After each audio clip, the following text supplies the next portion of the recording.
The Human Rights Commission in the Eastern Cape is investigating whether there are any human rights violations that the recent flood victims have suffered. Now, the Commission describes some of the living conditions the victims in the Buffalo City Metro are subjected to as appalling. Residents were picking up the pieces following the devastating floods. Our reporter Abongile Jantjies has more for us.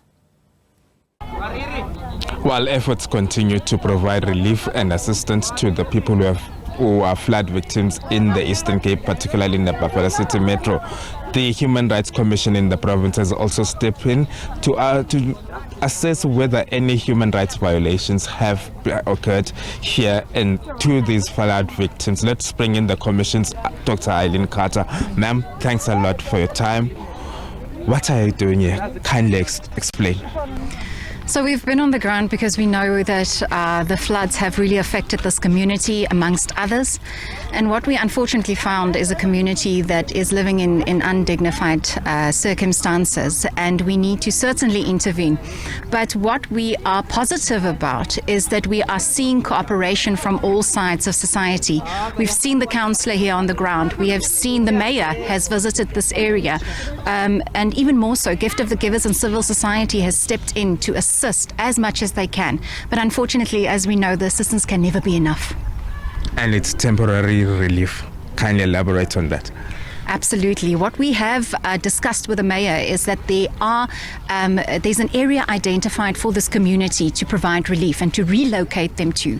But unfortunately, the timing, it's been taking so long to get this community to the side and the area where they will be moved to.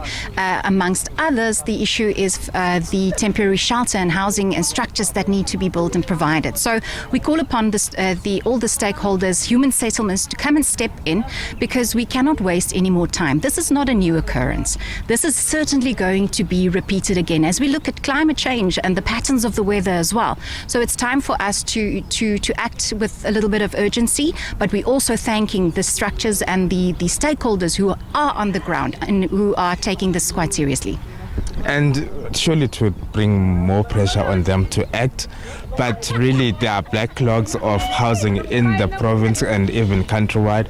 But you are saying their living conditions are appalling. The living conditions are appalling, and unfortunately, even the food parcels this morning that came from Gift of the Givers, it's just not enough for what is needed in this community. And without prioritizing one above the other, as a collective, we need to look at what the solutions are.